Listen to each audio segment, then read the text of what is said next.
Muy buenas noches, estimados y estimadas participantes. Gracias por estar presentes en lo que es el primer día de la capacitación Control Ambiental en el sector petrolero y minero. Agradecerles a cada uno de ustedes por su participación en el presente curso, pues que forma parte del curso promocional o de la jornada promocional con la temática de lo que es jornada de capacitación en fiscalización ambiental y control ambiental. Entonces, desde el día de hoy hasta el día viernes tendremos también esta capacitación. Como repito, agradecerles a cada uno de ustedes por su participación, pues y esperando cumplir como siempre con sus expectativas. Recordarles un poco la parte de lo que son las indicaciones. Siempre recuerden colocar su nombre y apellido para ingresar a la reunión. De igual forma, indicarles que siempre hay que mantener el respeto entre participantes. De igual forma, de los participantes hacia lo que es la capacitadora. Cualquier situación, cualquier consulta que tengan al respecto de lo que es el funcionamiento del aula virtual o cualquier otra inquietud, lo pueden hacer ya sea a través del grupo o a mi número personal, que es el que les estoy anotando en este momento y que les estoy enviando a través del chat. Eh, Recuerden que también tienen acceso pues a la plataforma virtual, que es la misma que estamos manejando para el curso de fiscalización, solucionambiental 2020.com, que también fue enviado a través de lo que es el grupo, ¿no? Y pues ustedes pueden acceder con su usuario y contraseña, que es su número de cédula. El curso estará a cargo de la ingeniera Gabriela Olmedo, que también está en la parte de fiscalización ambiental.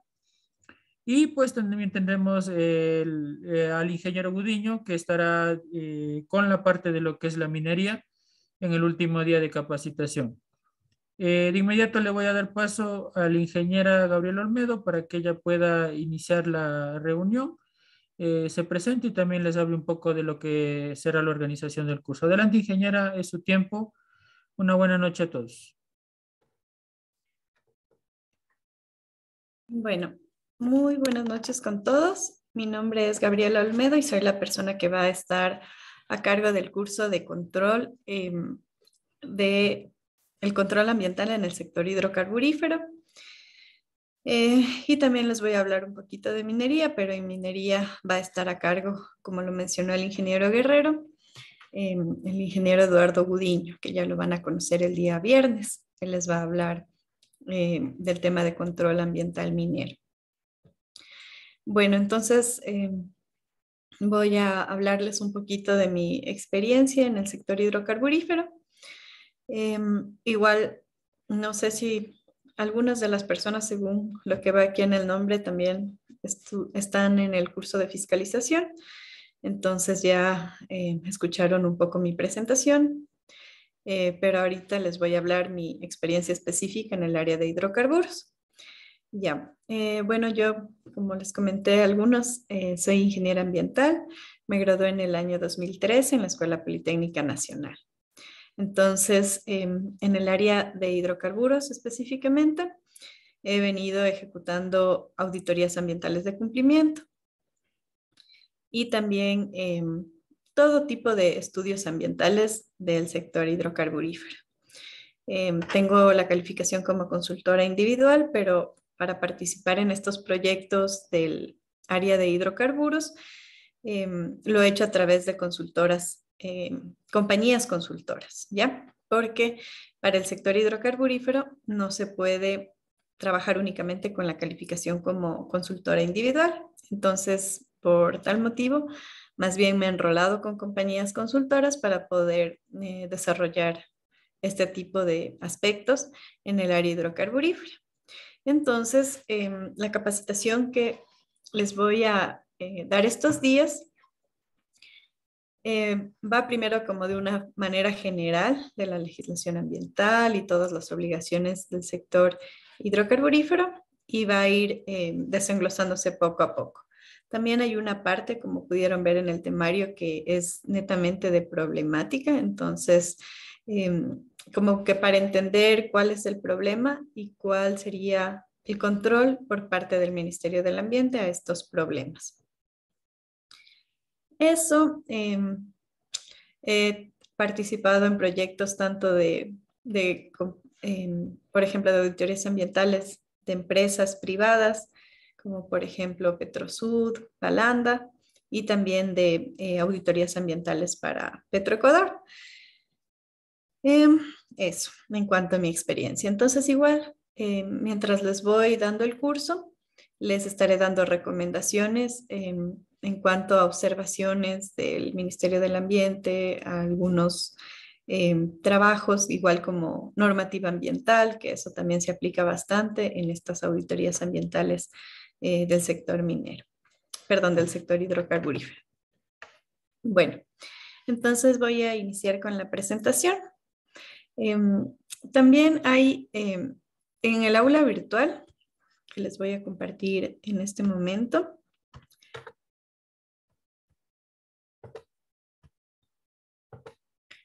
A ver.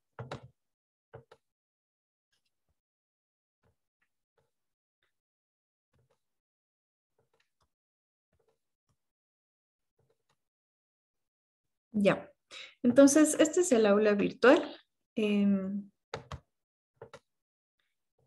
Ya, entonces ustedes ya les envió el ingeniero Rodrigo al WhatsApp. ¿Cómo se pueden ustedes ingresar al aula virtual? Entonces aquí ustedes pueden ver la publicidad del curso y tienen presentaciones, las que vamos a ir viendo todos estos días. Igual tienen material que les puede servir. Sí quisiera, por favor, que para las siguientes clases se descarguen ArcGIS, o las personas que no tienen pueden descargarse en sus computadoras para que les pueda servir este material. Aquí en la presentación del día de hoy nosotros vamos a tener aquí en este link shapes de información que se encuentra o que se puede descargar de la página del SUIA del Ministerio del Ambiente. Entonces, siempre tienen que descargarse las presentaciones, el material, y aquí se van a ir cargando los videos. Buenas noches, disculpe, sirve el QGIS. Podríamos hacer la prueba, porque si se abre Shapes, entonces sí. Ya, entonces, y si no, igual podemos trabajar en el mapa interactivo del Ministerio del Ambiente. Eso también podría servir. Ya. Bueno, entonces, como les digo, aquí está el material. Tienen documentos y todos los videos se van a ir subiendo aquí. Ya. Bueno, entonces vamos a empezar con la presentación del día de hoy.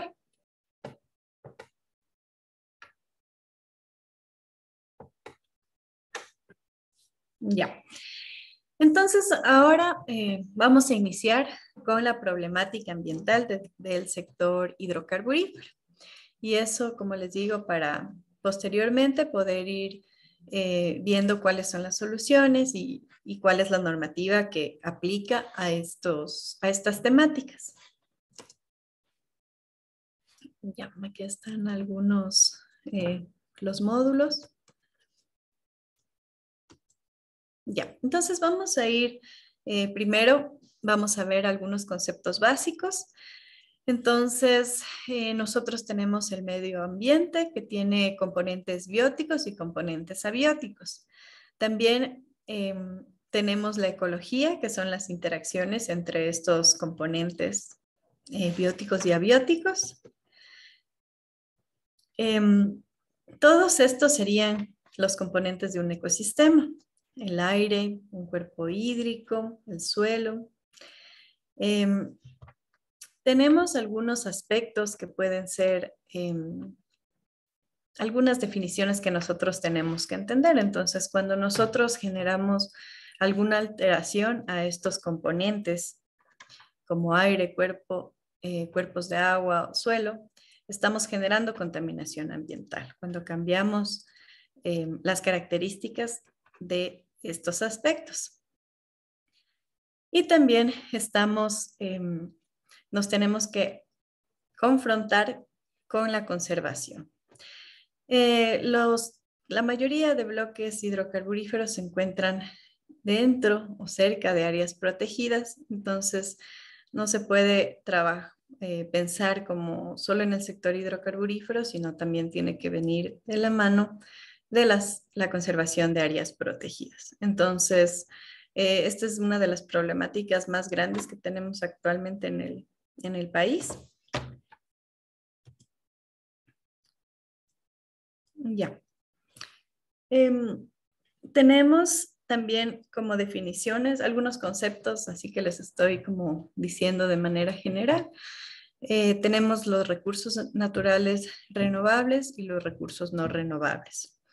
El petróleo es un recurso no renovable, pero no es el único recurso no renovable. ¿Ya? Entonces tenemos, por ejemplo, la minería, también es un recurso no renovable. Los recursos renovables son los que, así como su nombre lo dice, pueden renovarse a través del tiempo, como por ejemplo la energía solar, la energía marítima. ¿Ya? Entonces esos son los recursos renovables. Tenemos la sostenibilidad y la sustentabilidad. Entonces, un proyecto es sostenible cuando se puede perdurar en el transcurso del tiempo. Entonces ahí se menciona que es un proyecto sostenible, ¿ya? Pero la sustentabilidad es cuando no afecta a las poblaciones futuras. Esa sería como la diferencia.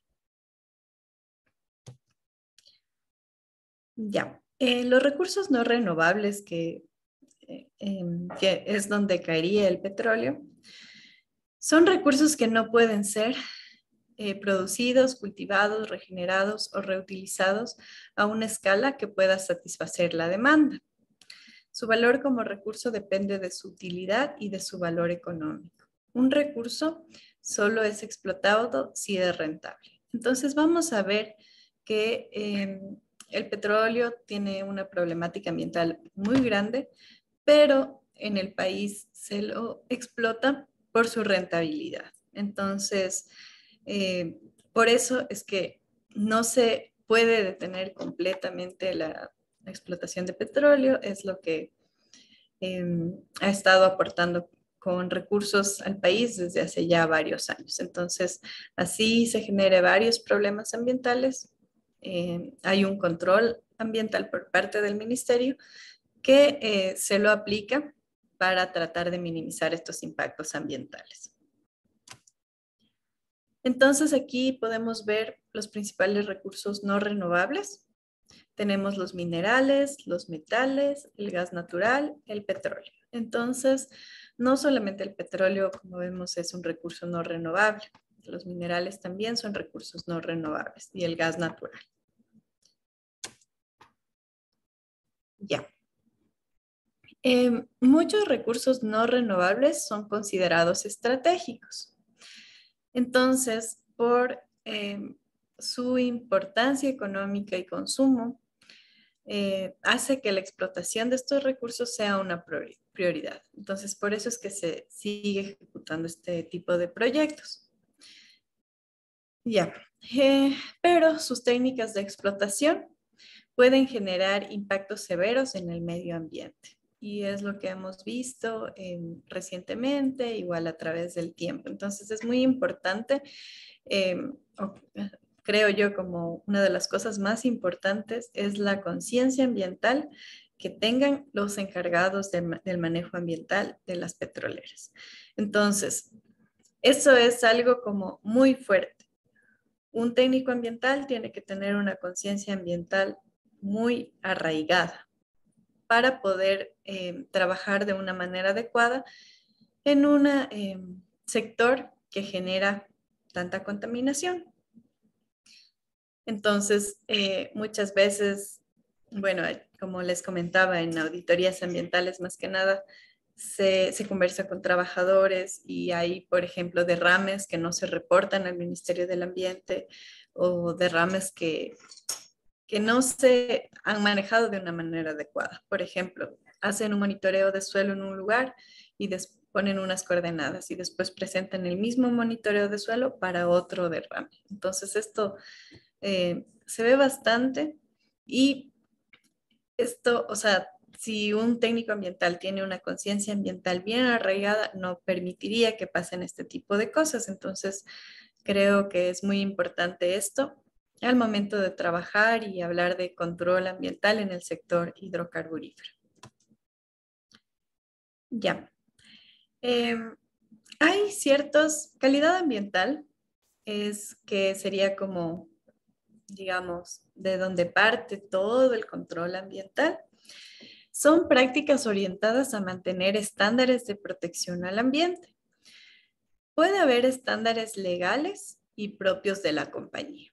Entonces, nosotros nos vamos a enfocar en este curso más a la parte legal que a los estándares de cada compañía, porque la legal sí o sí se tiene que cumplir, porque está determinada por la autoridad ambiental. Entonces, por eso es que nos vamos a enfocar en las obligaciones ambientales legales a nivel nacional.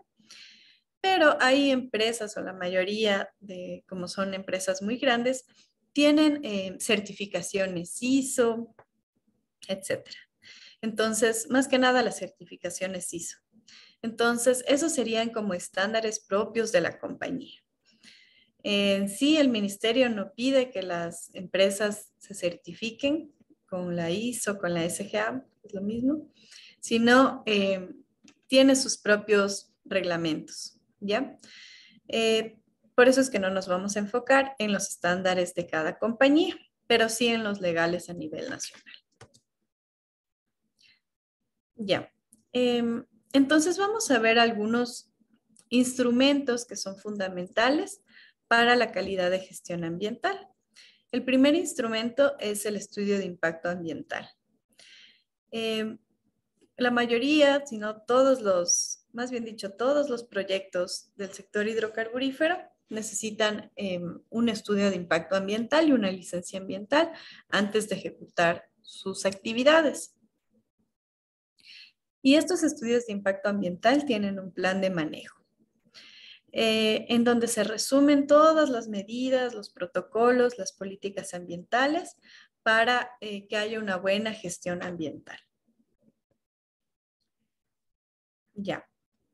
Ahora, el petróleo es parte de los sectores estratégicos. Entonces, esto viene desde la Constitución. Entonces, aquí podemos ver la definición. El Estado se reserva el derecho de administrar, regular, controlar y gestionar los sectores estratégicos. Entonces, la explotación de un bloque, bueno, explotación hidrocarburífera como tal, está como regulada, controlada, administrada por el Estado. Puede haber concesiones, ¿ya? O sea, el Estado puede delegar a empresas privadas que hagan la administración, regulación y control de los hidrocarburos, pero debe haber una concesión, debe haber una autorización por parte del Estado para este tipo de actividades. Ya, los sectores estratégicos de decisión y control exclusivo del Estado son aquellos que por su trascendencia y magnitud tienen decisiva influencia económica, social, política o ambiental y deberán orientarse al pleno desarrollo de los derechos y el interés social. ¿Ya? Entonces, aquí está como la clave. Este tipo de proyectos tienen una trascendencia y magnitud con influencia económica, social, política y ambiental. Entonces, por eso es que son parte del control del Estado. Se consideran sectores estratégicos la energía en todas sus formas, las telecomunicaciones, los recursos naturales no renovables, el transporte y refinación de hidrocarburos, la biodiversidad, el patrimonio genético, el espectro radioeléctrico, el agua y los demás que determine la ley. Entonces, aquí ya vemos que viene desde la Constitución. Aquí le dieron al Estado la potestad para controlar los proyectos hidrocarburíferos. Cuando nosotros ingresamos en el SUIA, que es la plataforma del Ministerio del Ambiente, Agua y Transición Ecológica, nos dan estos sectores estratégicos. Y aquí están los hidrocarburos, también tenemos la minería, el eléctrico, telecomunicaciones y saneamiento. Ya, entonces, bueno, esta es una captura de pantalla de un poco antigua, de cómo, o sea, de las fases hidrocarburíferas. Entonces, antes nos daba como un catálogo, el suya nos daba, que es la plataforma del MAE, nos daba como un catálogo, y para cada fase del sector hidrocarburífero había que sacar una licencia nueva. Ahora también, pero la diferencia es que ahora las actividades se escogen a través del RUC de la compañía. Ya, entonces aquí tenemos un mapa. Este mapa podemos ver que es del Ministerio de Hidrocarburos. Está en su página web. Entonces aquí podemos ver todos los bloques. Veamos si es que hay como hacerlo un poquito más grande. Ya.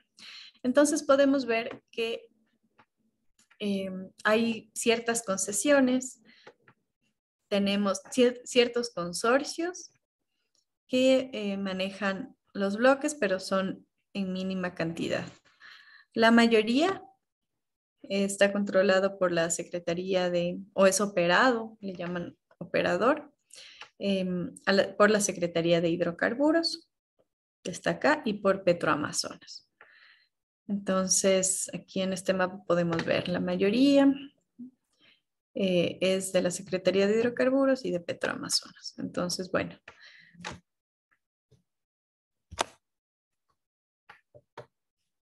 Ya. Bueno, entonces tenemos, aquí podemos ver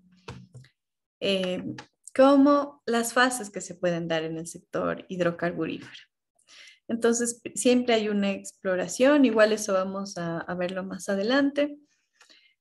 Tenemos la perforación cuando hay yacimientos de petróleo y hay una viabilidad económica y técnica para poder extraer estos yacimientos, entonces se instala un pozo. Entonces hay la fase de exploración, de perforación, después hay una fase de industrialización, de transporte y cuando ya se distribuye a una ciudad. Entonces aquí podemos ver cuáles son las fases. Este está en el Reglamento Ambiental de Actividades Hidrocarburíferas. Entonces podemos ver que tenemos primero la exploración. Entonces aquí se evidencia que hay yacimientos de petróleo y se ve esta factibilidad técnica y económica para explotar.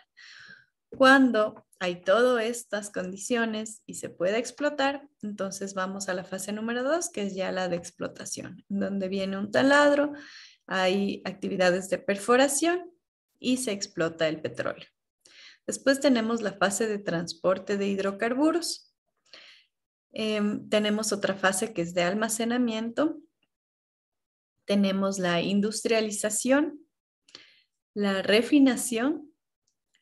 Tenemos también, cuando ya está refinado, tenemos la comercialización de hidrocarburos y demás actividades. ¿Bien? Entonces, están definidas estas 7 actividades como fases de hidrocarburos. Ya, entonces aquí podemos ver, hay todas estas fases que era la de exploración, perforación, transporte, almacenamiento, refinación, comercialización, hasta que llega a las ciudades. Igual en todas estas diapositivas ustedes pueden encontrar la fuente de donde se obtuvieron estas imágenes en caso de que las necesiten. Ya, entonces en la primera sección tenemos a la exploración y explotación. Esa sería nuestra primera cadena, sección de la cadena de valor, que sería de la de toda la vida del hidrocarburo, del ciclo de vida de los hidrocarburos. Tenemos la segunda fase, que es ya el transporte, cuando ya se ha explotado, el almacenamiento y la refinación. Y la tercera fase es cuando ya se la lleva a las ciudades. Ya sería como la distribución y comercialización, la tercera fase. Ya, bueno, entonces uno de los principales problemas que nosotros tenemos aquí a nivel nacional es la intersección de proyectos con áreas protegidas. Entonces, esto se da porque los hidrocarburos son un sector estratégico. Entonces, no podemos hacer nada en contra de esto.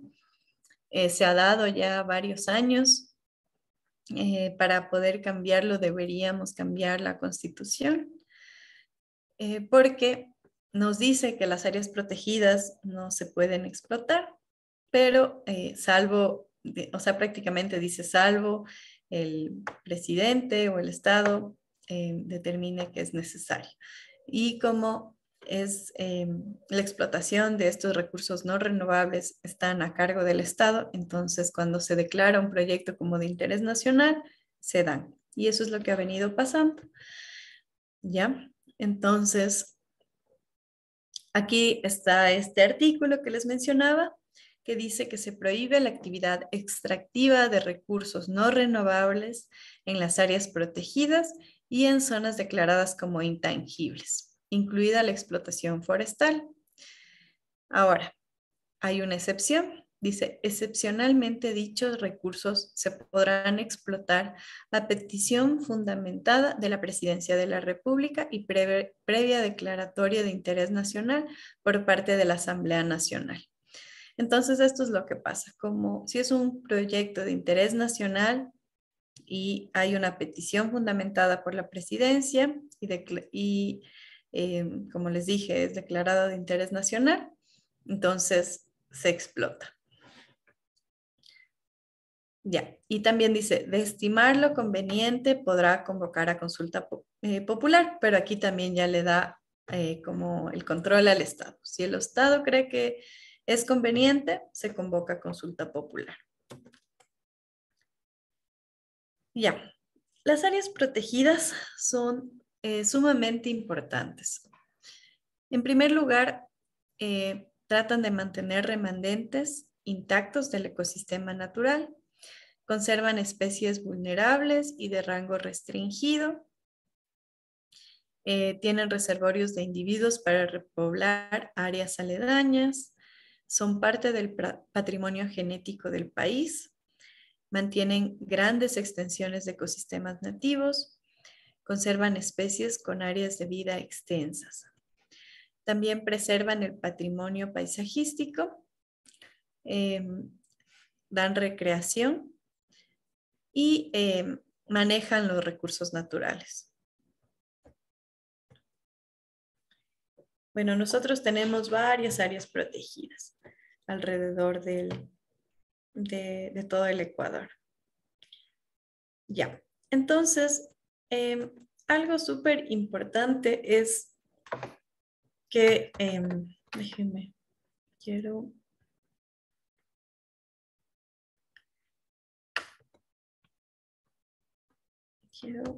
anotar, ya, aquí está.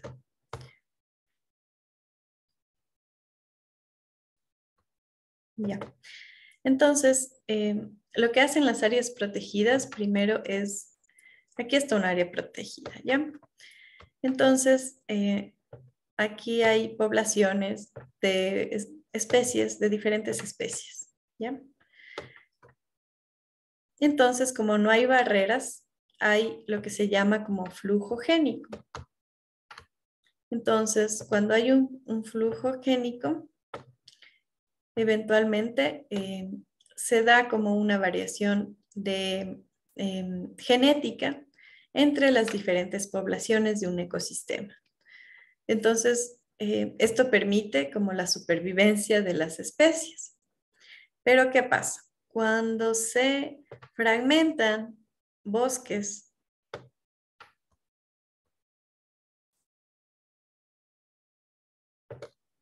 entonces, ¿qué pasa si nosotros fragmentamos estos bosques? Si nosotros fragmentamos estos bosques, lo que pasa es que ya no hay esta deriva génica de diferentes poblaciones. Entonces, se tiende a la extinción. Y esto se da a nivel local, no es que se va a extinguir en el mundo esta especie, ¿no? Pero a nivel local sí se da una extinción.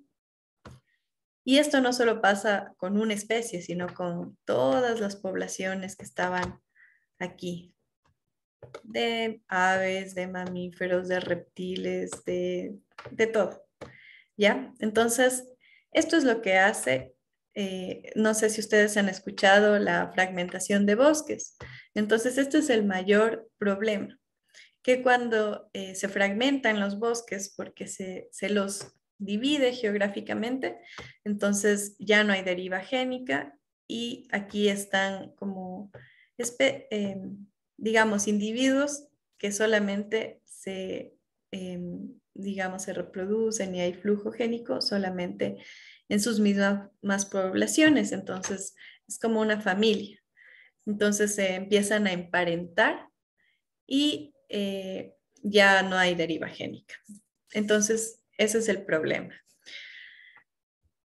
Por este motivo, lo que se ha optado es que se hagan corredores biológicos entre diferentes ecosistemas para poder lograr que se dispersen las especies y haya esta deriva génica. En otros países se escucha, o sea, tal vez inclusive hacen como corredores aéreos, o sea, ya muy, muy avanzados. Aquí también tenemos ciertos corredores biológicos también, pero siempre es bueno. Entonces, igual en un proyecto, ustedes van a ver que el Ministerio del Ambiente muchas veces solicita que se hagan estos corredores biológicos y es para no fragmentar estos bosques y que siga habiendo esta deriva génica entre estos parches que se han generado. Ya, igual se solicita como zonas de amortiguamiento porque las especies igual se dispersan, no se quedan aquí en las zonas de amortiguamiento. Entonces, siempre también se solicita que cuando se fragmentan estos bosques se haga una zona de amortiguamiento, se tenga en cuenta esta zona de amortiguamiento. Ya, hay algunas maneras de conectar bosques. Por ejemplo, tenemos estos corredores biológicos, también tenemos unos mecanismos que se llaman steep stone. Entonces son como parches, no se conecta completamente los dos bosques, pero se generan como estos parches. Entonces hay especies que sí pueden dispersarse a través de estos parches, ¿ya? No, o sea, no se hace una conexión lineal completa, sino se hacen estos pedacitos de parches. Entonces las especies que están en un bosque fragmentado pueden dispersarse a través de estos parches. Tal vez no todas las especies, pero sí, por ejemplo, especies de flora, especies de avifauna, etcétera. Especies de mamíferos, ya. Entonces, este es como algo súper importante porque lo que hacen el sector hidrocarburífero es, ya como vimos, entrar a un bosque. Esto se da y es lo que pasa. Entonces, si es que ustedes están en un área protegida y hay una vía que atraviesa esta área protegida o hay una plataforma que igual atraviesa esta área protegida, entonces debe haber corredores, debe haber estos steep stones, o sea, siempre pensando en que haya esta deriva génica. Y como recomendación, si la mayoría de personas que está en el curso son ambientales, siempre traten de pedir asesoría de gente, de biólogos. que manejen todo este tema de bosques, de fragmentación, para que se puedan asesorar. Ya.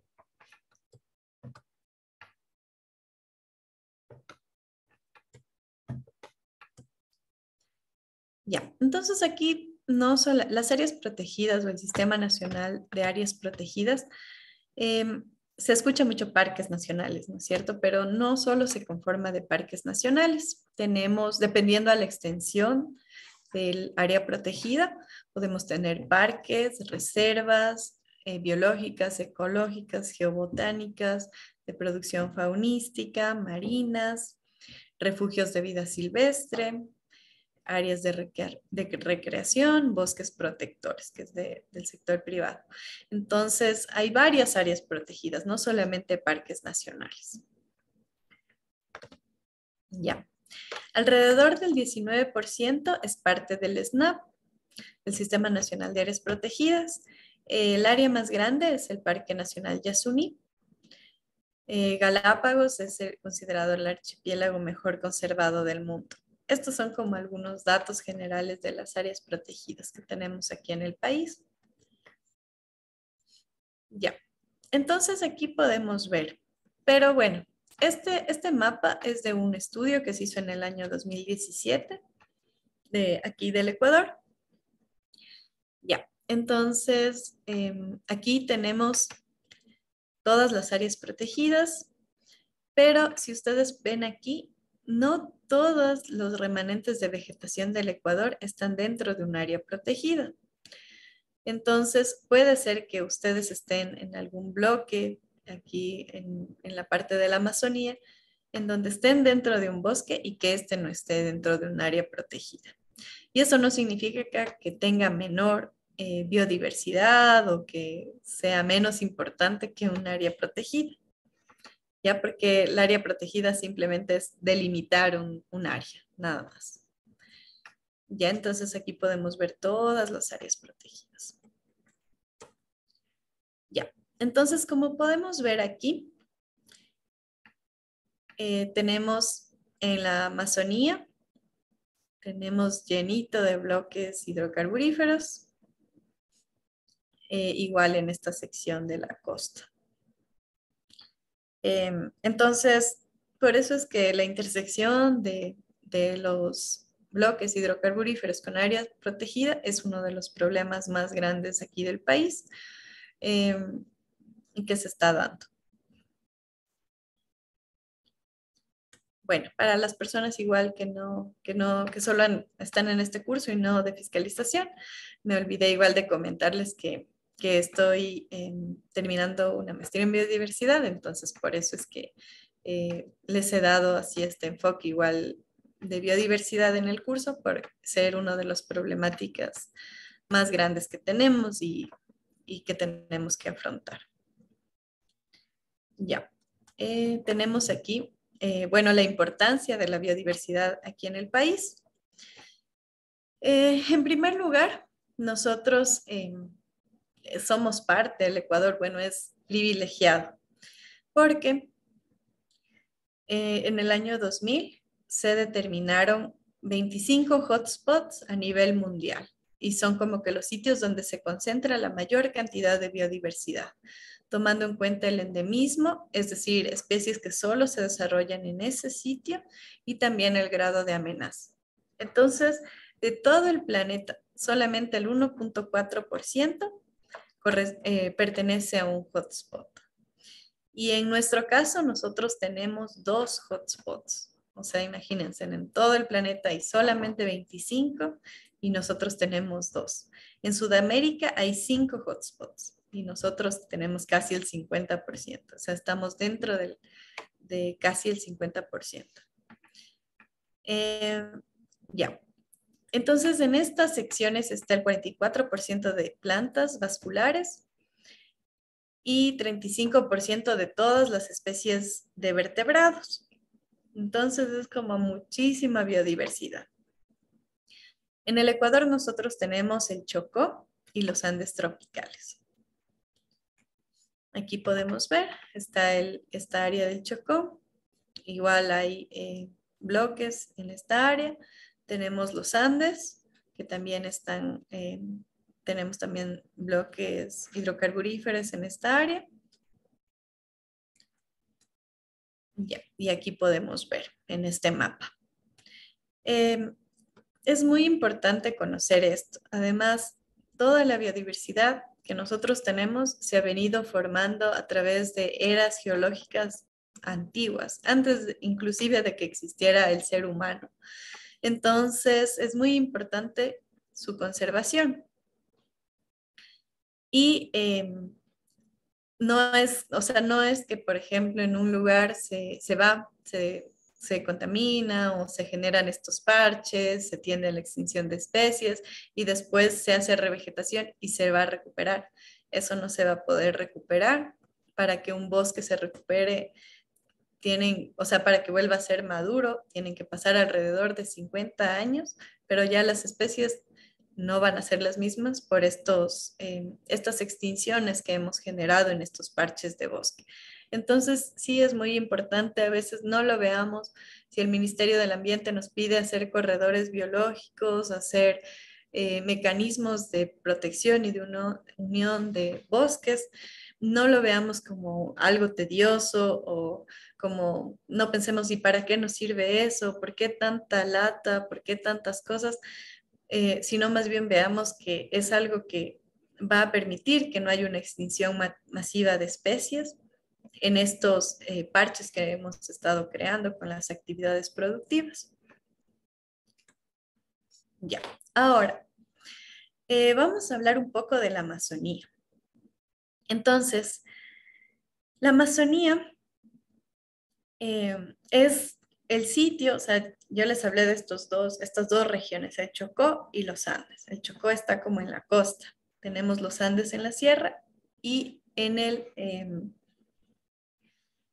oriente tenemos la Amazonía. La Amazonía es el sitio que es considerado con la mayor cantidad de biodiversidad. Si recuerdan, el Chocó y los Andes eran hotspot, pero de especies endémicas, es decir, que solo se desarrollan en esos sitios.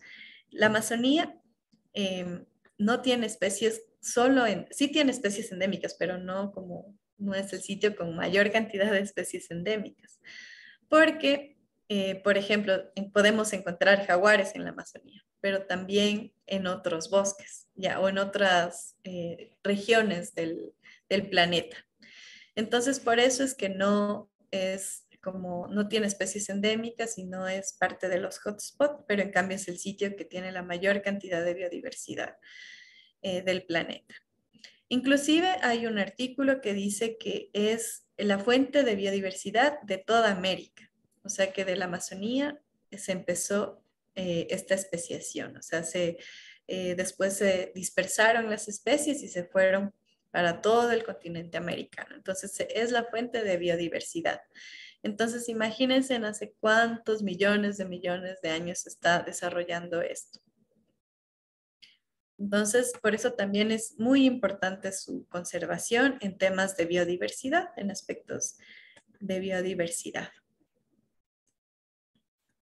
Aquí están, como les digo, todas estas fuentes, todo lo que les he mencionado está en estas fuentes, si ustedes quieren profundizar. Aquí tenemos unos gráficos de este estudio que les mencionaba. La Amazonía está desde Colombia, bueno, desde Colombia, Venezuela y se va hasta Brasil. Ya, algo también importante que nosotros nos vamos a topar en el sector hidrocarburífero son las nacionalidades indígenas. Igual son parte de nuestra cultura y así uno no quiera, bueno, se forma en la parte ambiental y no tiene ni idea de que se va ya en el camino, tiene que profundizar en temas de biología y en temas de sociología un poco. Entonces, como cultura general, podemos ver aquí este mapa. Entonces, principalmente en donde se encuentran los bloques hidrocarburíferos, tenemos los quichuas en la parte de Orellana, también tenemos los guaraníes y en la parte sur tenemos los shuar y los ashuar. Entonces, ellos tienen un amparo internacional muy fuerte. Hay varios convenios internacionales que protegen a estas comunidades indígenas y que no permiten que se pierdan sus raíces o su cultura. Entonces, esto también es importante que tengan presente, porque siempre va a haber esta interacción bosque, comunidad indígena y ahora bloques petroleros. Ya. Entonces ahora vamos a hacer para que ustedes entiendan un poco más de lo que hemos estado hablando y esta relación entre áreas protegidas y bloques hidrocarburíferos, vamos a hacer un ejercicio. Este ejercicio, bueno, como recién el día de hoy les dije que se descargue en ArcGIS, entonces no va a ser necesario que lo hagan en ArcGIS, pero les voy a mandar ahorita un link que es del mapa interactivo del MAE. Esta es una herramienta súper buena, no solamente para el sector hidrocarburífero, sino para muchos sectores, ¿ya? Entonces les voy a enviar aquí.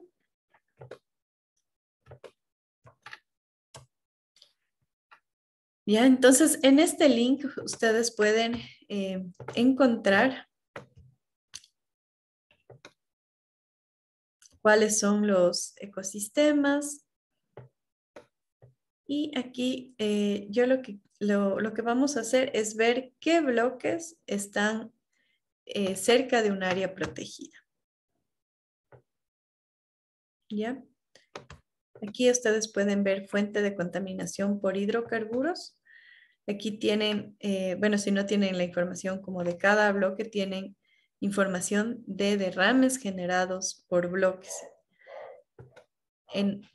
Entonces aquí podemos ver, aquí está el bloque 43, tenemos las coordenadas, ¿ya? Entonces podemos ver que aquí está el bloque 43. Ya. Y aquí vamos a ver que tenemos una tierra forestal, demarcación ambiental. Ya, aquí en esta sección donde dice demarcación, tenemos el Sistema Nacional de Áreas Protegidas. Tenemos patrimonio forestal, bosques y vegetación protectora, reservas, ¿ya? Entonces, lo que ustedes van a hacer ahorita, en unos 20 minutos vamos a hacer esto, cuarto de hora, no más bien para poder avanzar y cubrir los otros temas. Entonces, vamos a dividirnos en grupos. Y lo que van a hacer es relacionar un bloque petrolero con un área protegida. Y esa área protegida van a resolver estas preguntas: ¿dónde está ubicada el área protegida? Ahorita les voy a borrar algunos porque tal vez no van a alcanzar. Ya, esto de las áreas indígenas sí lo pueden ver, estaba en la información de las fuentes de hidrocarburos, ahí también dice qué comunidades están. ¿Ya? Entonces van a relacionar el área protegida con un bloque petrolero. ¿Ya? Y bueno, esto no es necesario en los conflictos que haya, porque sí sabemos también que hay varios conflictos y tal vez por el tiempo no vamos a alcanzar a hablar de cada uno de los conflictos que hay en las áreas protegidas. Entonces solo vamos a hacer esto. La idea es que ustedes utilicen esta herramienta del mapa interactivo del MAE y que puedan ver qué bloques están en qué áreas y más o menos lo manejen de esta manera, ¿ya? A ver, yo creo que no lo vamos a hacer en grupo, sino más bien, oh, sí, estamos 19. Ya. Inge Rodrigo, por favor, ¿podría hacer grupos de 4 personas.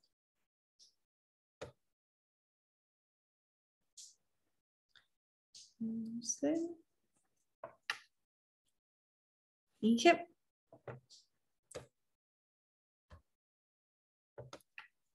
Creo que no.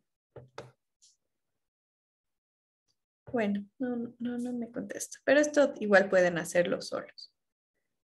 ¿Ya? Entonces vamos a hacer este ejercicio solos y vamos a hacerlo por 15 minutos. Entonces a las 9:10 regresamos y yo les voy a preguntar al azar. No tienen que mandarme esto, sino más bien vamos a hablar un poquito, unos 5 minutos de unos 5 o 10 minutos, dependiendo del tiempo. Vamos a hablar acerca de esto, de ubicar qué bloque está en qué área protegida y más o menos ustedes también lean cuál ha sido la extensión de los derrames que han habido, en qué comunidades indígenas se han desarrollado estos derrames y puedan manejar la herramienta. Entonces son 5 para las 9, hasta las 9:10 vamos a hacer esta actividad. Yo les voy a dejar igual esta página para que puedan verlo y también les voy a enviar al chat, ya, por si acaso. Entonces regresamos a las 9:10. Si tienen alguna pregunta, igual pueden hacerla. Yo voy a estar aquí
Entonces,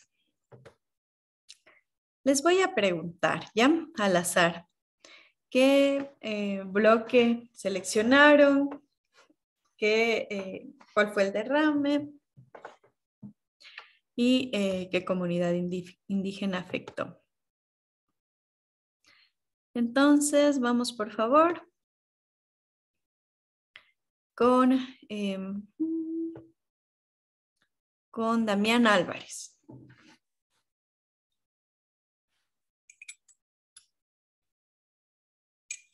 ¿Sí está?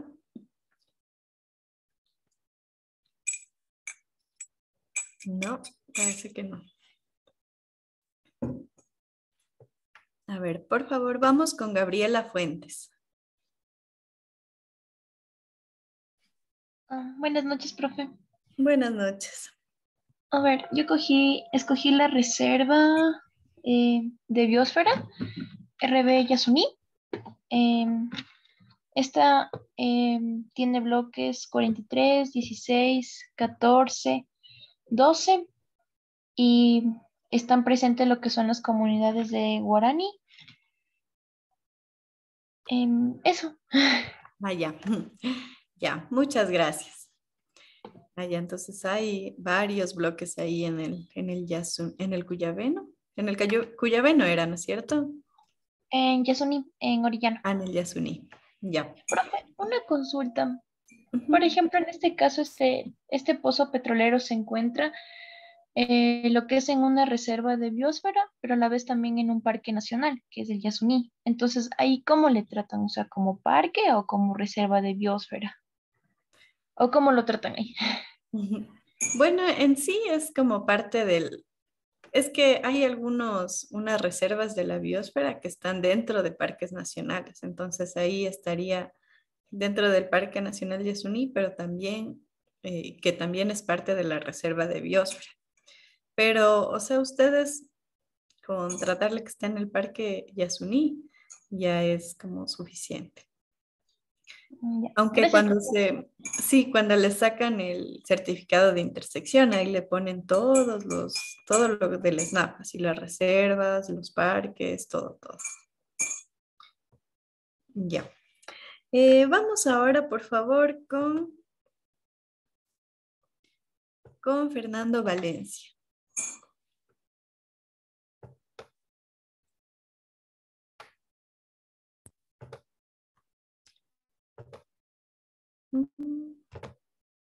Fernando. Sí, creo, o sea, sale como que ya está activado su micrófono, pero no le escucho.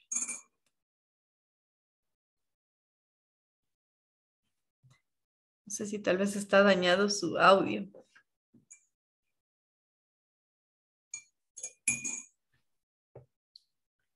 No, parece como que tiene problemas con su audio.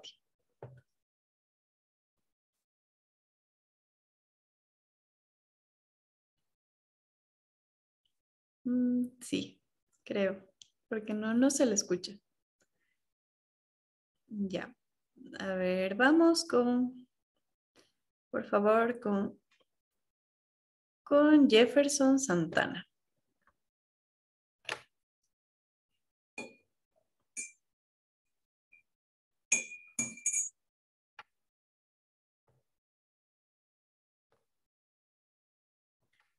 No.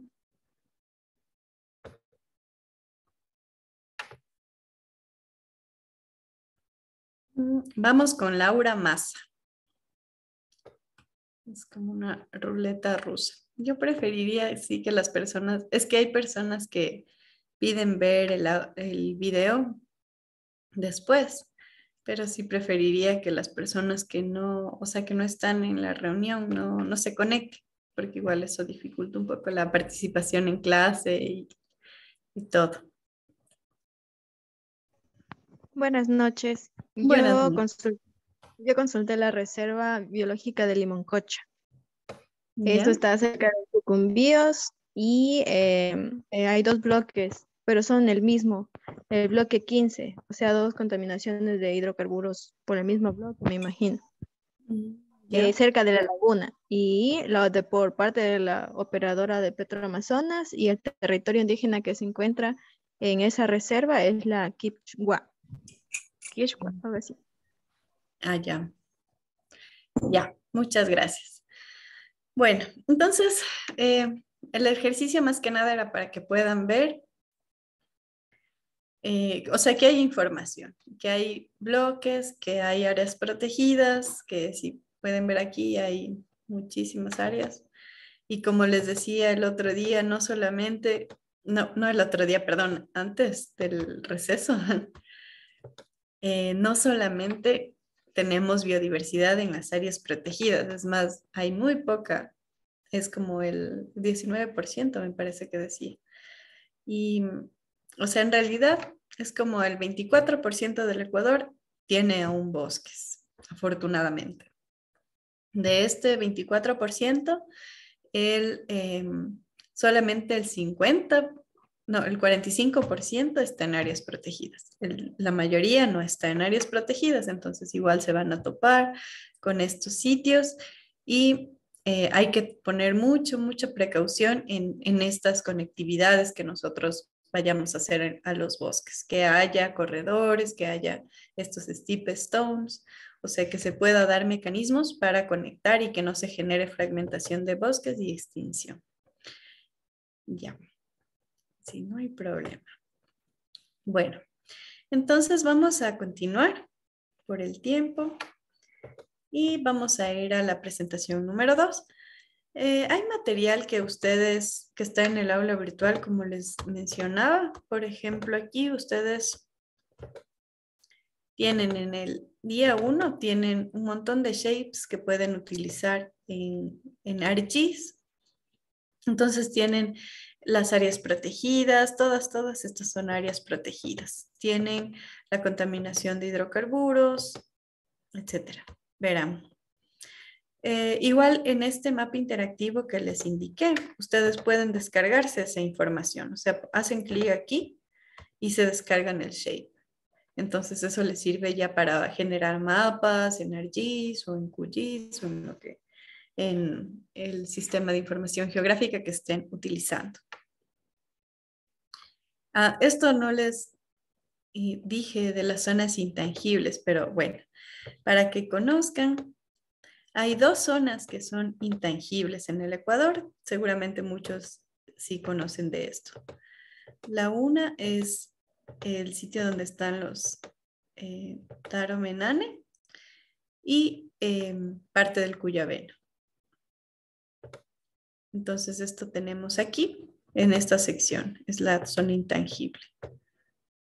Entonces, esta es la Tagaeri Taromenane y esta sí, aquí sí no hay bloques. Hay por aquí, o sea, si ustedes van, si ustedes ven los certificados de intersección, hay bloques por todo lado, menos en esta franja, ni en esta de aquí. Aquí está el Cuyabeno.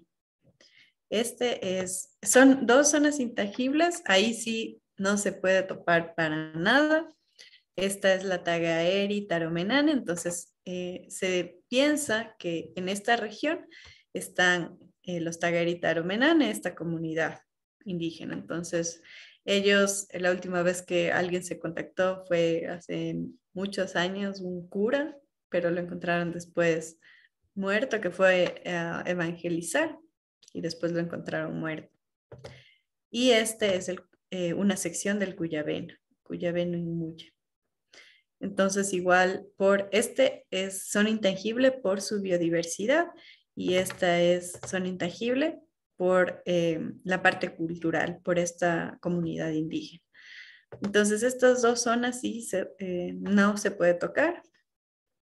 Aquí no hay bloques petroleros ni nada. Estas 2 zonas intangibles. Ya. Bueno, entonces ahora sí vamos a continuar. Y vamos a ver otros problemas ambientales. Buenas noches. Buenas noches. Una pregunta, por favor. Ajá. Allí la información que sale está un valor en el área, pero esa área que corresponde a kilómetros cuadrados o a metros cuadrados. A ver, vamos a ver. Por ejemplo, del pozo que está cerca de la zona intangible, el último pozo, el más cercano, creo que es del bloque 16. Esta, No, del Yasuní. esta de por aquí. Ajá, sí. Sí, puede ser cualquiera de ellas. A ver, veamos, verán, dicen código. ¿Cuál era del bloque 16 que le estaba revisando? Uno de Allá, ellos. pero quería un área rehabilitada. Sí, ay, no me acuerdo en cuál era, pero, perdón. Estaba saliendo un valor así bastante grande y mi duda era si era en metros o en kilómetros. A ver, déjeme buscarle si tal vez Ajá, eran. o cualquier otra. Bueno, me parece que es en metros, porque aquí está un área. Bueno, pero igual aquí debería estar la información de Creo esto. que se refiere a lo que es a la extensión del área protegida.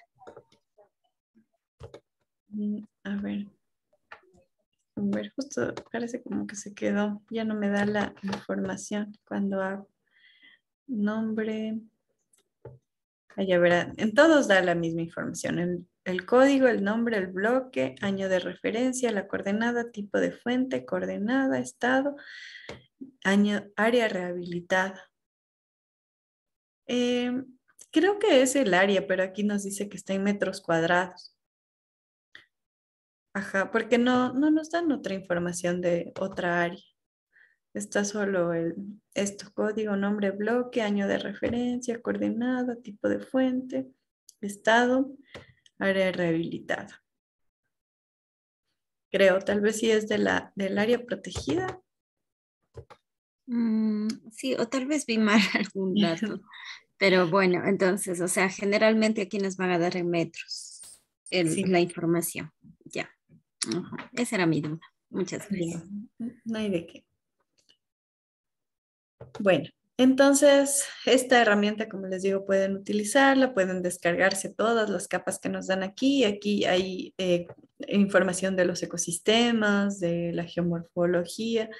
O sea, hay muchísima. Esto, por ejemplo, cobertura, esto se ocupa un montón, cobertura de la tierra del 2018. Entonces aquí les dice igual qué tipo de uso de suelo tiene en un punto. Entonces sí es como de mucha ayuda esta información. Aquí a veces se demora un poco, pero ya cuando se lo abre en el ArcGIS ya es un poco más rápido. Bueno, entonces ahora sí vamos a ver área en superficie. Debe ser en metros esta. Ajá, porque sí está mucho. Ujú. Esta debe ser en metros, esta área queda. Ya. Entonces, ahora sí vamos a continuar. En el aula virtual tienen ese material didáctico para la clase número 1. Ahí tienen todos esos shapes. Y aquí van a encontrar igual, bueno, esto ya les voy a indicar después. Ya, entonces vamos a ir con otros problemas ambientales que también se generan en este sector, que ya no son relacionados a la biodiversidad.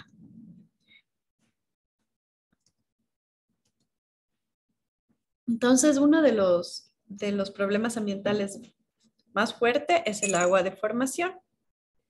Entonces, nosotros cuando hay una explotación, hay la exploración, ¿no es cierto? Y de ahí hay una explotación hidrocarburífera. En la perforación sale agua de formación, que es de las capas más subterráneas de la Tierra. Entonces aquí podemos ver. Y lo que se hace por lo general con estas aguas es volverlas a reinyectar. Pero para volver a reinyectar debe haber una licencia ambiental, un estudio de impacto, una autorización por parte del ministerio en la que se diga este pozo es un pozo reinyector y tiene las autorizaciones adecuadas. Entonces aquí podemos ver que sale el agua de formación. esto de las plantas de tratamiento de agua, a todo este tratamiento que se da debe estar en el estudio de impacto ambiental para volver a reinyectar.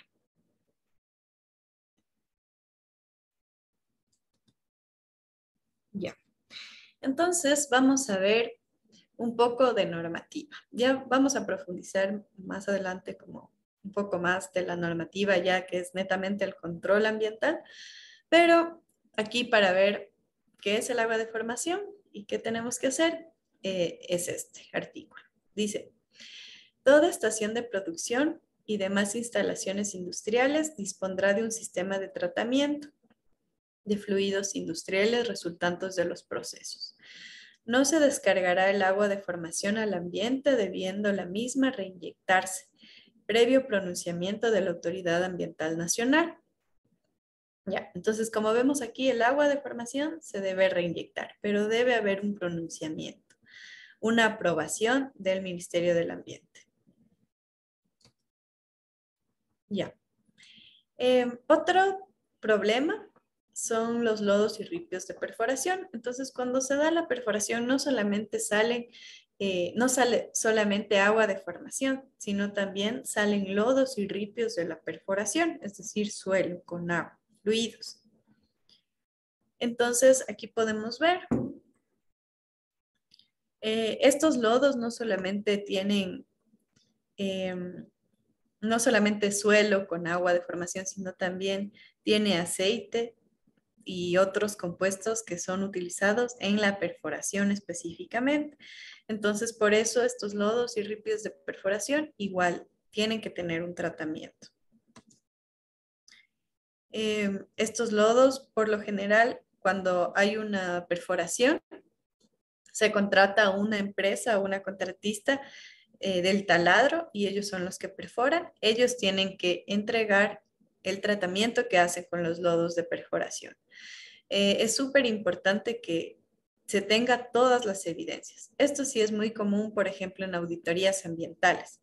Como se perforan un montón de pozos, hay veces que los taladros no les dan toda la información de lo que hicieron con los lodos, ni fotografías, ni informes finales, ni nada, solo les dan el informe de perforación. Y ahí vienen estas no conformidades y estos problemas con el Ministerio del Ambiente porque no hay la evidencia de qué se hizo con esos lodos. Entonces es súper importante saber, tener toda la documentación de la gestión que se hizo a los lodos y ripios de perforación. Ya. Muchas veces, o sea, cuando hay estas perforaciones, hay una fase líquida, hay una fase sólida. Entonces, en la fase líquida puede venir agua dulce, aceite, salmuera, agua salada. En la fase sólida, polímeros, aditivos, sales, sólidos. Los taladros, como les dije, son los contratistas del taladro de perforación, son los responsables de los lodos y del agua de formación. Entonces, esto es lo que sale de la perforación. Ellos, los taladros, o sea, yo le voy a decir taladros, pero son las contratistas del taladro. Ya los del taladro, el tratamiento que hacen esto es un dewatering, que es una deshidratación de estos fluidos, y ahí sale agua residual y ripios de perforación. Entonces ellos tienen que tratar esto, o sea, tienen que presentar toda la gestión que hicieron a este tipo de desechos. Ya. Entonces, ¿qué nos dice el ministerio?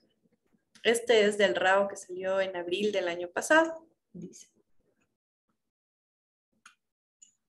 los lodos y ripios de perforación, junto con los lodos de decantación del tratamiento de fluidos de perforación, deberán someterse a un sistema de tratamiento conforme se establezca en el estudio ambiental, que permita mejorar su estructura y composición a fin de que cumpla con los límites máximos permisibles en la norma técnica, que se expida para el efecto para su disposición final. En caso de disponer en superficie los lodos y ripios de perforación, junto con los lodos de decantación, se deberá monitorear radiactividad. a fin de que cumpla con los límites permisibles para la exposición al público establecidos por la autoridad reguladora. En caso de que la radiactividad sea mayor, se procurará la reinyección de estos lodos. Ya, entonces, bueno, aquí prácticamente lo que nos dice es que hay que hacer tratamiento y se debe cumplir los límites máximos permisibles. Entonces, todo esto tiene que estar en el estudio de impacto ambiental. Hay algunas maneras, estos lodos, si es que no cumplen con los límites permisibles, deben reinyectarse también. Y si no, también dice que pueden utilizar otra forma de encapsulamiento. Entonces, esto nos dice el ministerio. O sea, el agua de formación y los lodos deben, bueno, el agua de formación dice que debe reinyectarse. Los lodos dice que debe cumplir con los límites. En caso de que no cumpla, se reinyecta. Y todo debe estar en el estudio de impacto ambiental. Ahora vamos a otro problema, que son las emisiones a la atmósfera. Ya. Entonces, en primer lugar, tenemos fuentes fijas de combustión. Entonces, cuando tenemos generadores eléctricos, por ejemplo, que es muy común tener en los bloques petroleros, estas son fuentes fijas de combustión. Entonces, se debe cumplir con los límites máximos permisibles. Actualmente hay el RAO, pero no hay límites permisibles en el RAO, ¿ya? El RAO salió en abril del 2021. Entonces, la norma con la que actualmente se está enviando los informes es con el Acuerdo Ministerial 097A. Seguramente van a sacar estas normas técnicas del RAO, pero actualmente no hay. Estas normas anteriormente, no sé si ustedes recuerdan, había el decreto 1215, que era el anterior RAO. Este RAO sí tenía límites permisibles dentro del libro. Entonces, ahí tocaba comparar todos estos monitoreos de emisiones, de suelo, de agua, con lo que estaba en el RAO. Pero en cambio ahora no tenemos esas normas técnicas. Entonces, tenemos que comparar con la normativa nacional hasta que salgan las normas técnicas, y ese es el Acuerdo Ministerial 097A. Ya. Cuando el operador, vamos a ver un poco de esta reinyección de gas, de agua de formación, de desechos líquidos, de estos fluidos.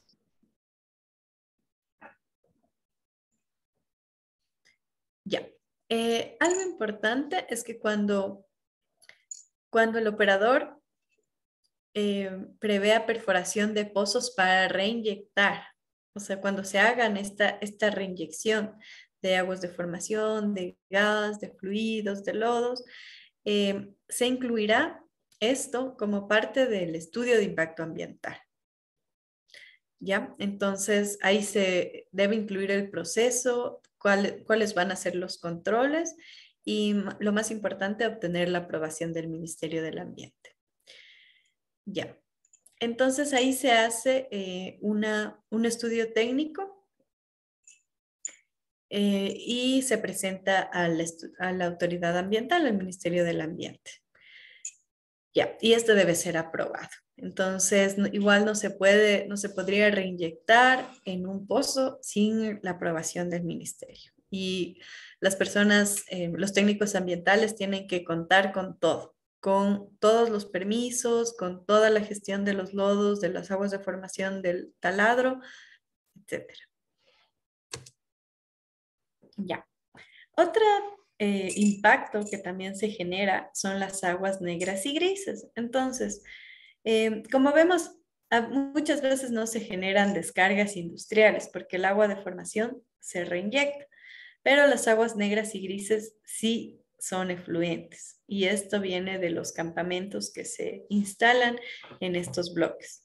Como vimos, sí, los bloques se desarrollan en bosques, en áreas rurales, entonces no hay alcantarillado.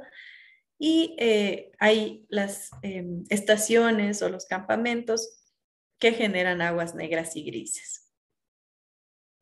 Entonces también nos dice que es obligatorio que estas aguas sean tratadas y que cumplan con los límites permisibles, que es actualmente el 0,97A.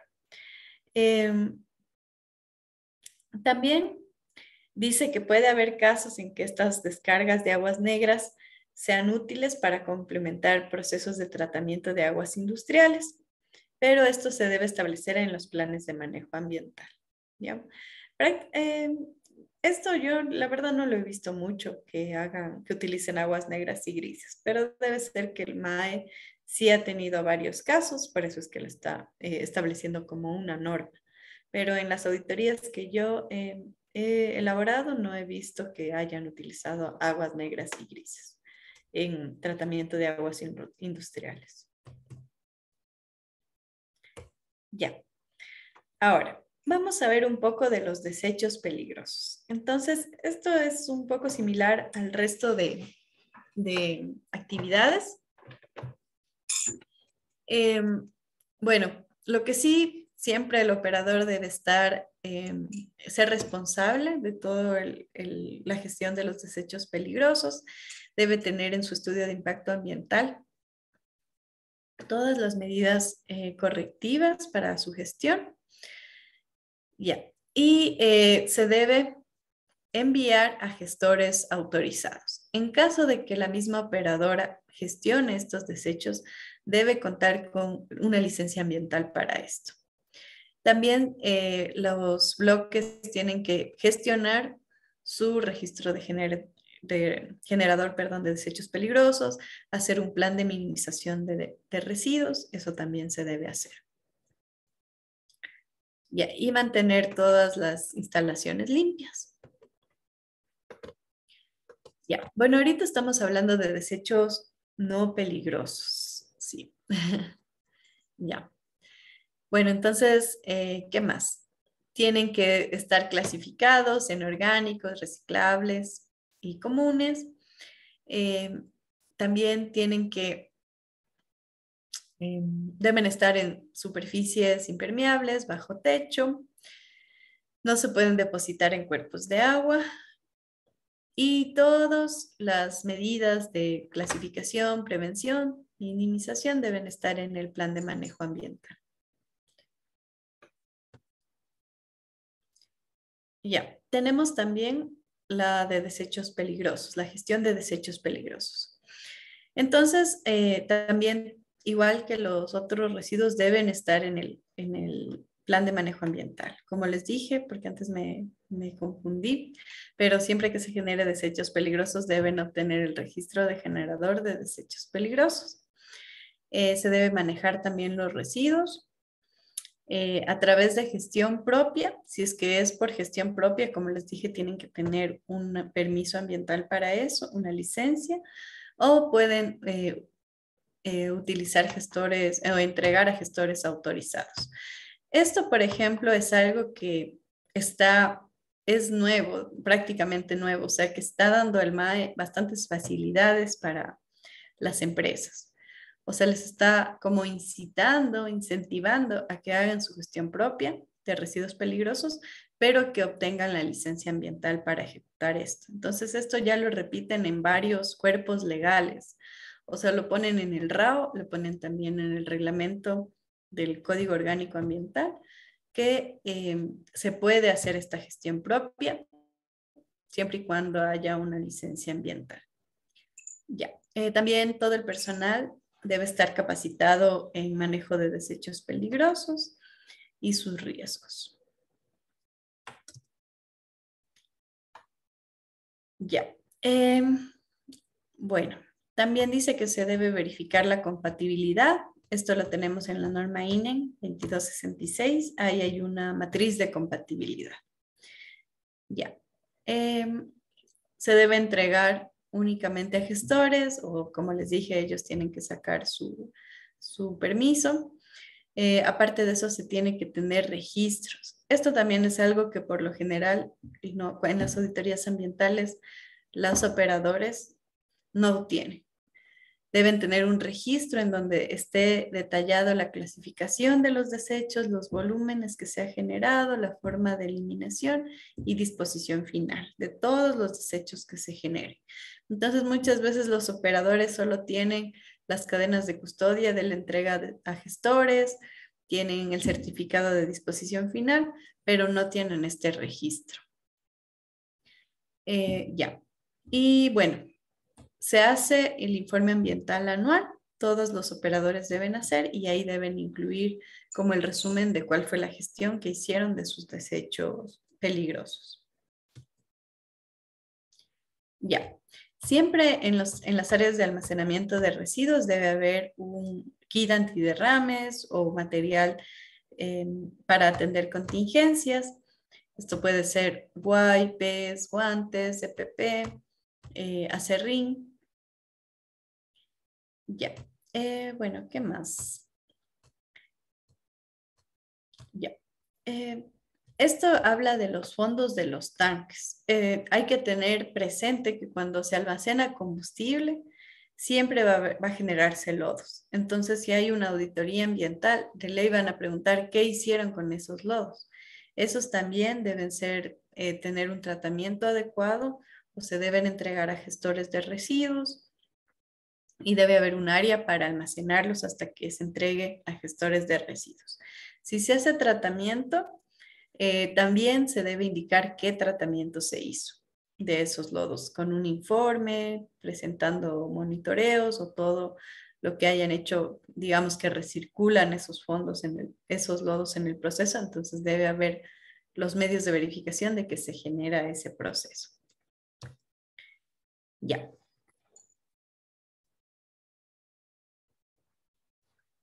Aquí está un artículo, bueno, sí es de la norma INE, en el que dice exactamente cómo debe ser un área de almacenamiento de residuos. Entonces, debe ser, si lo que vimos antes eran como obligaciones específicas, pero esta habla como que del área. Entonces, el área tiene que tener siempre esta señalización de acceso solo personal autorizado, de extintor. Tampoco se pueden almacenar, esto a veces pasa, que quieren almacenar los aceites, por ejemplo, los aceites usados en cubetos de combustible. Entonces, eso está prohibido. Debe tener señalización, debe tener acceso restringido. Este material para contingencias tiene que tener un extintor y siempre techo y suelo impermeabilizado. Ya. Ahora, en esta tablita se resume un poco todas las obligaciones legales o documentales en el tema de manejo de desechos peligrosos. Ya, pero les voy a preguntar, o más bien les voy a pedir por favor que escriban en el chat. ¿Qué tipo de desechos peligrosos creen que se genera en el sector hidrocarburífero?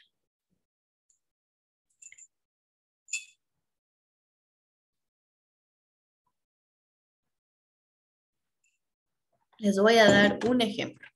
Aceite usado. ¿Ya? Hay uno que dice lodo con, Silvia Sánchez nos dice lodos con hidrocarburos contaminados. Otra idea? El aceite usado de la maquinaria que se utiliza, lodos, wipes contaminados con hidrocarburo. ¿Qué más?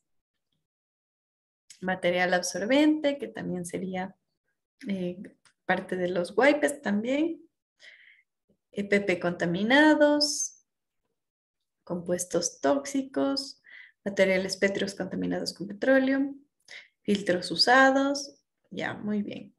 Nos falta envases de materiales peligrosos. Nos falta cómo manejan personal. Entonces tenemos los desechos biopeligrosos. Es decir, los cortopunzantes, etc. Transformadores podrían ser. Sí, transformadores sí podrían ser, pero estos no lo tienen como desechos. O sea, por ejemplo, el aceite dieléctrico, sí, de los transformadores podría ser. Ya, el aceite dieléctrico. Eso, entonces tenemos varios desechos peligrosos que se generan en el sector hidrocarburífero. Ya, entonces, esta es como una tablita que resume la parte documental. Entonces, en primer lugar, se debe sacar el registro de generador de desechos peligrosos. Aquí está la norma en donde se obtiene como el proceso para sacar este registro. Actualmente esto se lo hace a través del SUIA y ahí está esta norma, el Acuerdo Ministerial 026. Ya. Entonces esto, como les digo, está en el SUIA. Se hace a través del SUIA. Esta obligación de hacerlo en el SUIA está en el reglamento ALCOA y en el Acuerdo 061. Y ahí, cuando ya nos aprueban el registro de generador, tenemos un plazo de 90 días para presentar el plan de minimización de desechos peligrosos. Esto no solamente es para el sector hidrocarburífero, por si acaso esto es para todos los que generan desechos peligrosos. Ya, entonces ya cuando se aprueba este plan de minimización de desechos peligrosos,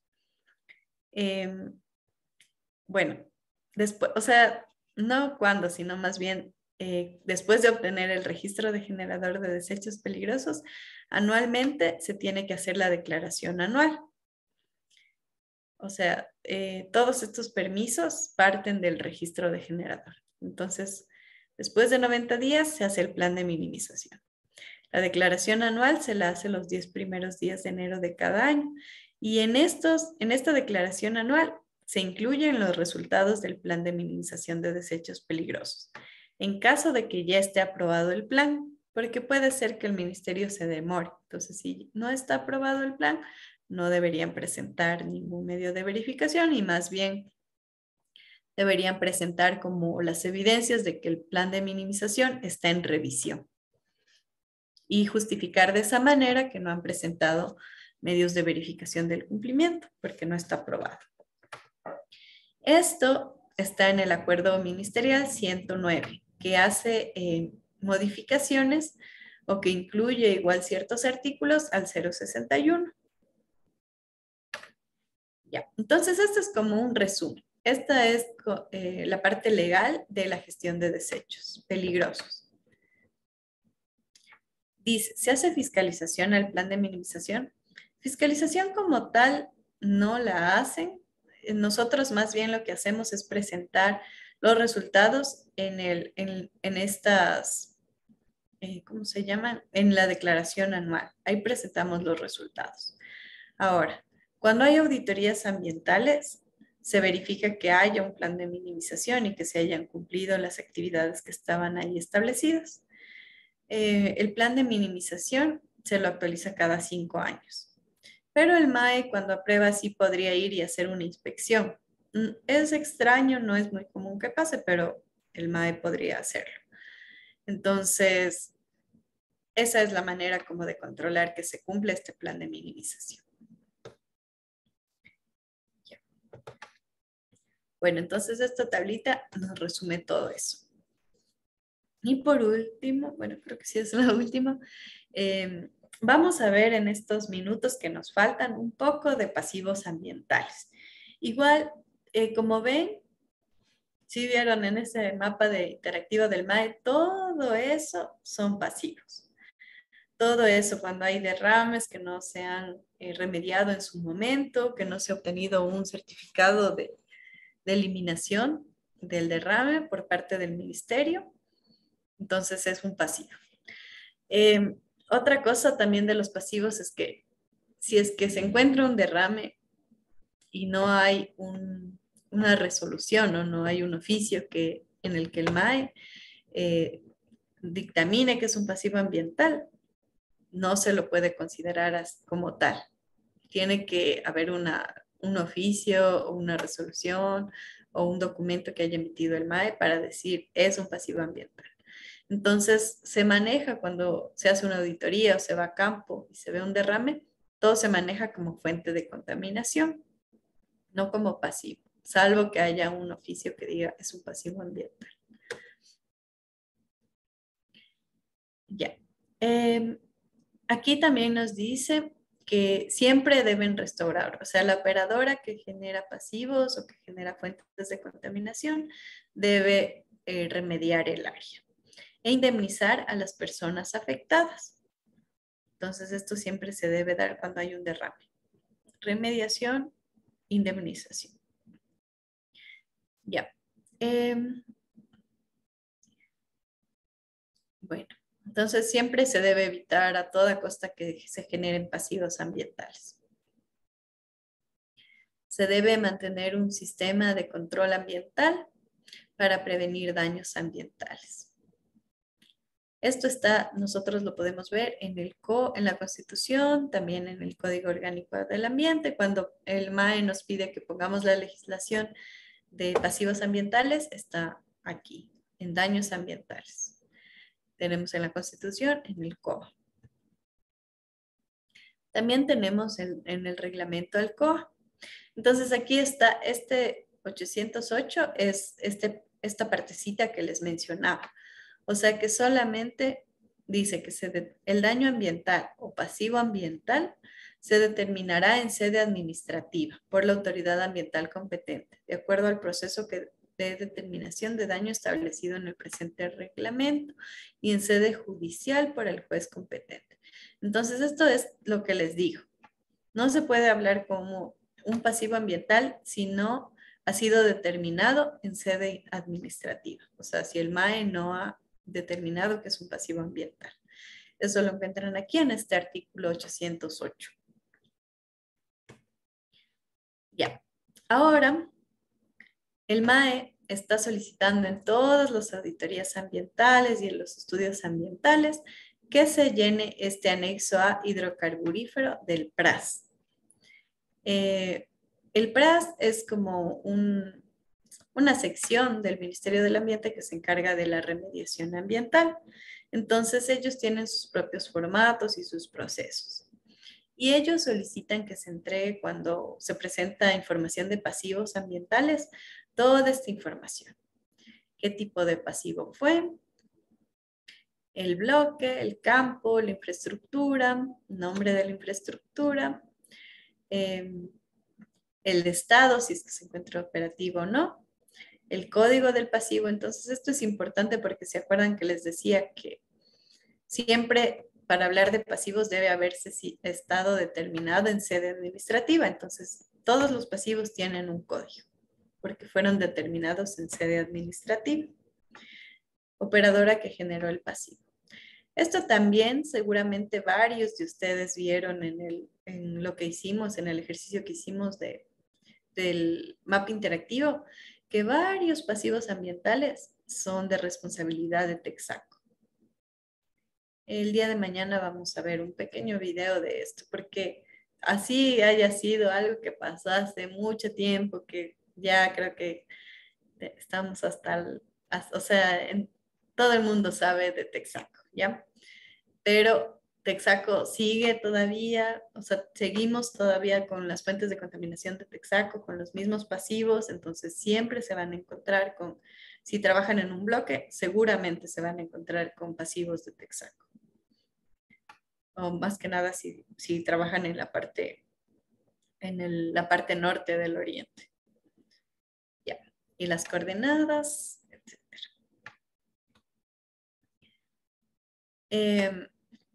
Esto de Texaco tenía piscinas para disponer agua de formación, que ya vimos que es prohibido.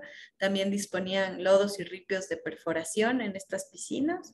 Estas piscinas no eran impermeabilizadas, sino eran así solo el suelo libre. Entonces, por eso ustedes ven aquí como Texaco, piscina o fosa.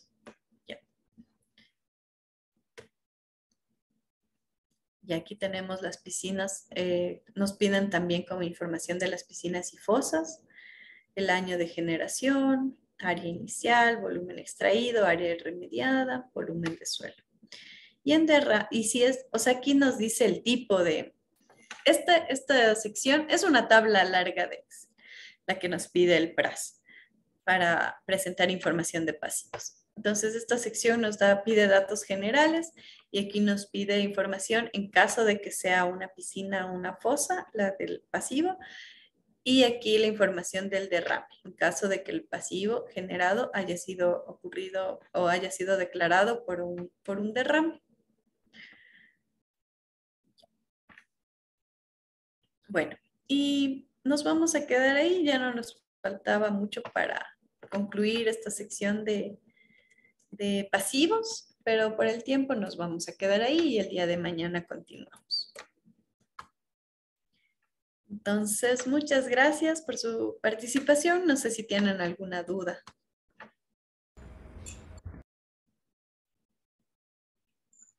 ¿No? Bueno,